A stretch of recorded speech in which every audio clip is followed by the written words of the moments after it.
Everyone hear me? All right, everyone.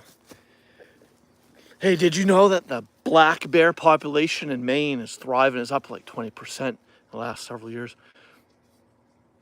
And and also, did you know there's over 24,000 and upwards of 36,000 black bears currently in the state of Maine?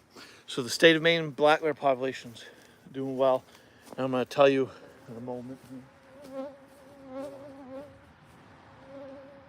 So,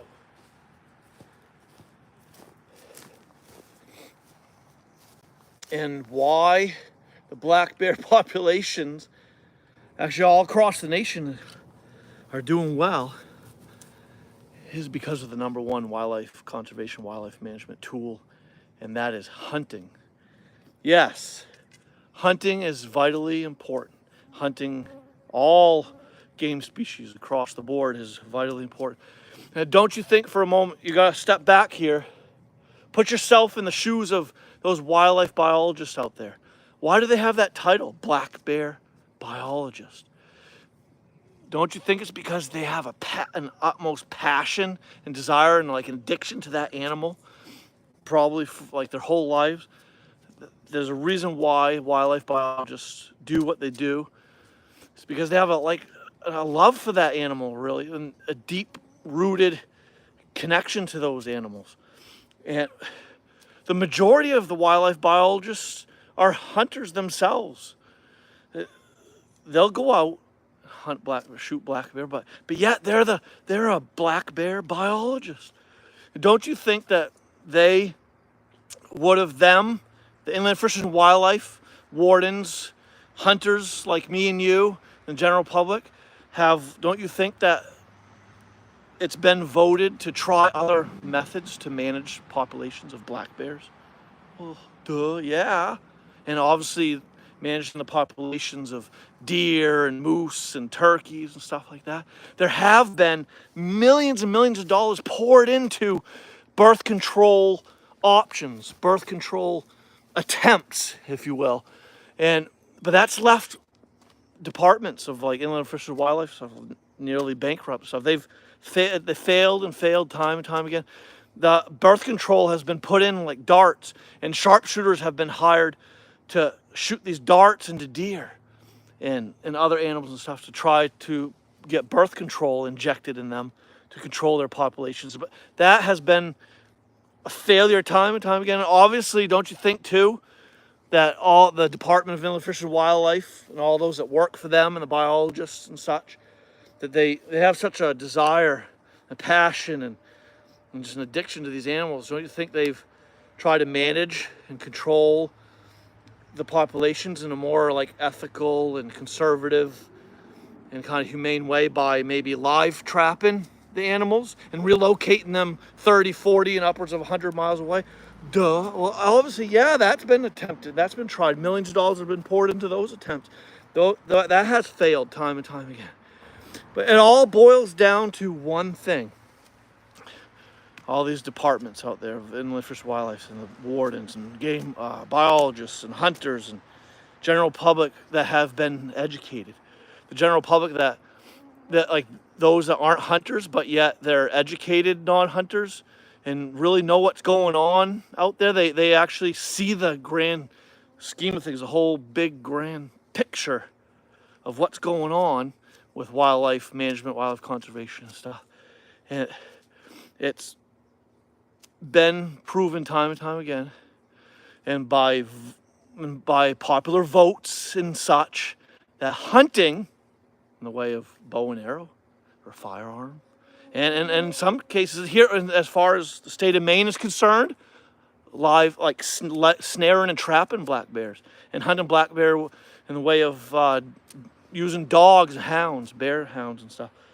Those three ways: bait hunting, trapping, hunting with dogs. All these methods and hunting tactics and stuff have been voted in to be used as vitally important hunting tools to manage the black bear population in the state of Maine. And you want to know something crazy? Is I need to pause here for a moment because we've got Oh, we got people chiming in here. I'm getting heated here, aren't I, about this topic? Let's see. Da Ninja said hi. Hey, Da Ninja, do you hunt black bears? Jason Gibson saying hello. Hey, Jason, how you doing, bud? If you have any questions or any thoughtful insights, Jason, please chime in, type them away. So everyone that's, let's see, Good Games, chime in. What up, brother? Hey, Good Game. So Good Game, I think you're the first time on here. I've been doing this every Monday night. I'm still waiting on some of the other fellas that join me on these live streams on Monday nights.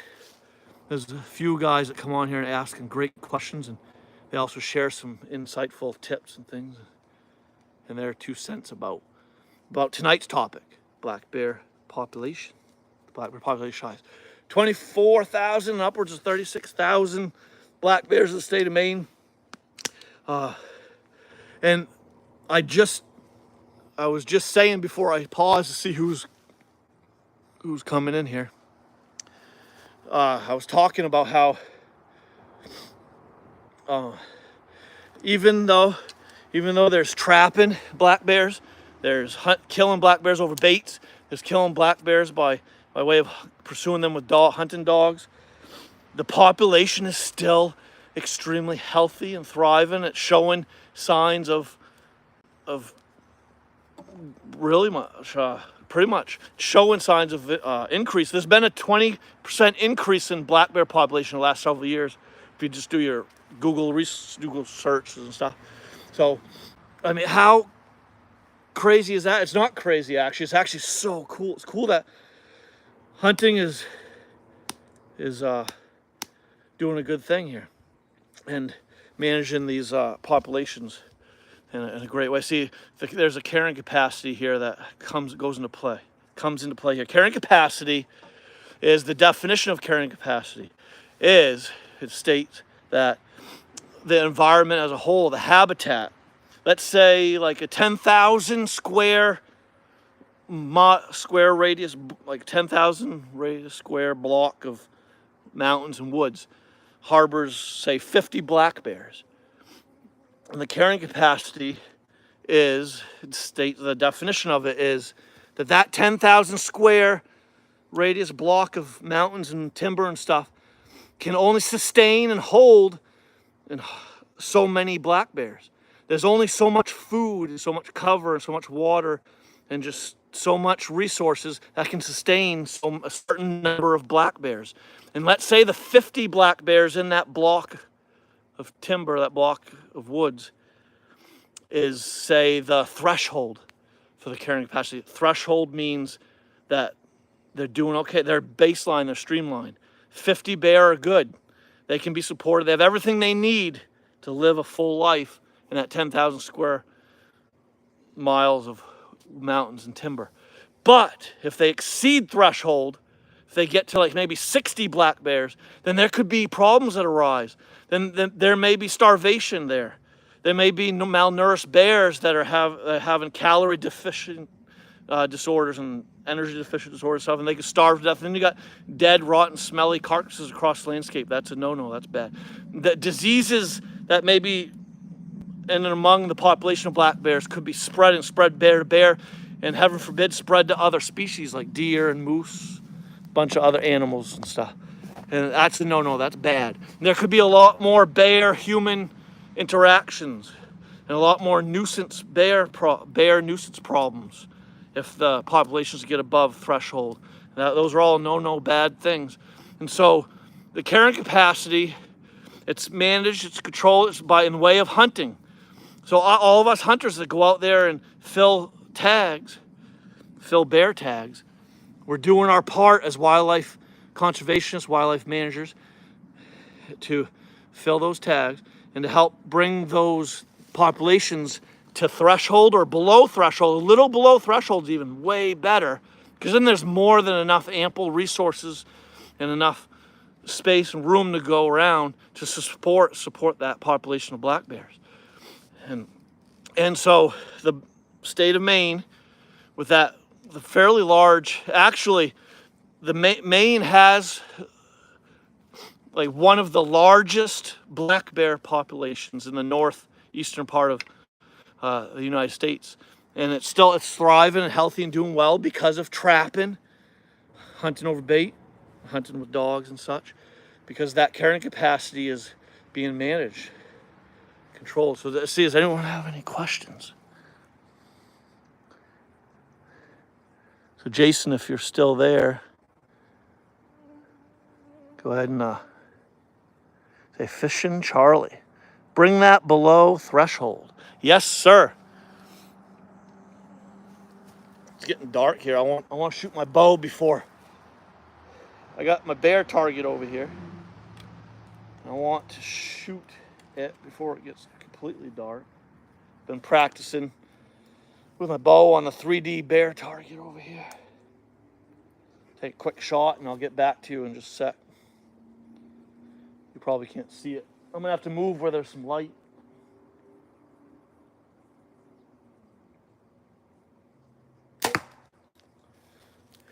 Well, I hit it. All right, let's put my bow away. Let's grab the camera. Let's move to where there's some light. So I hit the target.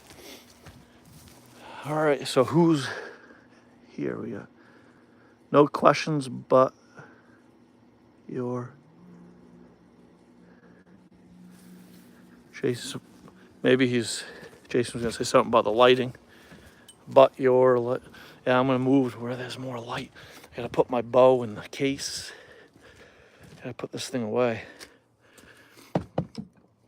The lighting isn't as professional tonight on this live stream as the last Monday. So we're talking about black bear population, black bear management, black bear conservation and such. Sarah Lyda, a well-known black bear biologist. She's been studying and researching black bears for over 20 years. She's out of like Oklahoma area, the Ouachita Mountain area. Sarah Lyda was the first biologist in Oklahoma in that area to use like the Lincoln Peterson model. Her and her colleagues and all that was working with her, they were running the Lincoln Peterson model is running trap lines in a grid pattern, like whole certain number of trap lines, say 10 trap lines in a certain area, so many square mile area, and then the biologists go and run these and trap lines, check these traps each and every day, say for maybe 30 days straight for a whole month.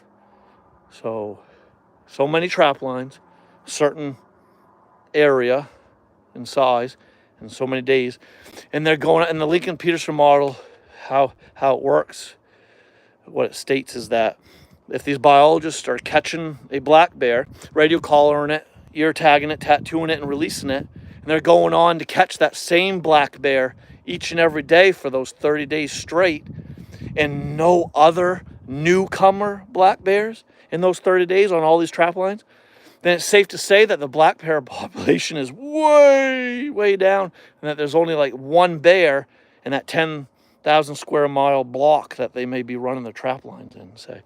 And so in that sense, in that case, it's safe to say that the Inland Fish and Wildlife, the biologists, wardens, general public hunters alike, would agree that no hunting should occur in that situation.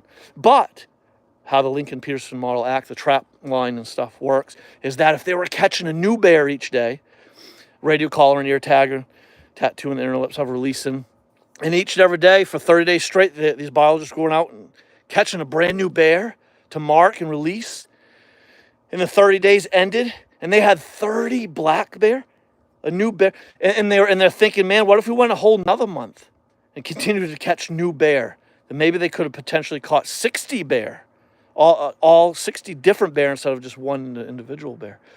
Then it's safe to assume that the black bear population is way over threshold, that it's way out of whack. It's time to control that population, they're thinking, in the way of utilize hunting to fill so many tags, to kill so many of the black bear, bring that population to a better carrying capacity, a little below threshold, so that way there's no problems arising and occurring there in the population. That way there's enough food to go around. I mean, like I've stated in previous live streams and episodes I've uploaded on my channel, that the black bears need a ton of food every day. They need like 25 to 30,000 calories a day. Clay Newcomb, he's a cool guy. I listened to his podcast stuff. He's had guests on, like biology guest stuff on and he's had a guest one time that told him that black bear can eat, an adult, mature, old black bear can eat like 20 pounds a day of food. So 50, 60 black bear in a certain area needing 20 pounds of food a day and over 30,000 calories per day. Wouldn't you think that the food sources would eventually become depleted and you'd have malnourished, starving to death bear and stuff, and other problems would arise eventually from an overpopulated bear population and stuff. So hunting is a very important tool to help control and manage all this stuff. And let's see what Jason Gibson say. On some great points in info, biologists and wardens support all these great and ethical hunting methods are wonderful tools for managing populations. That's right, Jason. Hey, thanks, Jason, for that. Appreciate that. Let's see. Good Game said, what's the topic of discussion today? Oh, yeah, we're just as the title stated. I don't know if you saw the title, Good Game, but we're talking. Today's topic is black bear population and black bear management and conservation and such. And I was just sharing a story, some insights about Sarah Lida, a great biologist. You got to look her up. Everyone search Sarah Lida, black bear biologist, and look at the accomplishments, everything that she's done, researching and studying and helping to manage black bears. So see, I talked about the Lincoln Pearson model stuff and all that. I already, earlier in this live stream, I talked about the population, how it's thriving, doing well in the state of Maine, despite all the killing of bear by way of trapping, hunting them with dogs, hunting them over bait. A lot of black bear are harvested in the state of Maine, but yet the population's thriving. Who'd ever guess? Who'd ever think that? But it's necessary that we continue to use these methods of killing black bears each and every year to control them because of what I mentioned about the carrying capacity. So, and geez, I mean, I get pretty heated about this one. I could go on and on. But now I've time and time again have had to clarify this with a lot of folks that aren't really educated, in that there's a carrying capacity for every single animal out there, every single mammal, every single critter out there. There's a carrying capacity for it all. The one thing that we can all agree on that will never fall below the threshold of the carrying capacity, and the one thing that's way overpopulated and that never will stop being overpopulated, are insects, ticks especially. I think we can agree on that. But there's all kinds of things that humans do to control the populations of these insects and control the ticks. The biologists in the state of Maine, they have this ongoing special adaptive moose hunt thing, units and area zones in the state of Maine. There's a special adaptive kind of moose conservation moose hunt thing, and it has to do with ticks overwintering on these moose and stuff.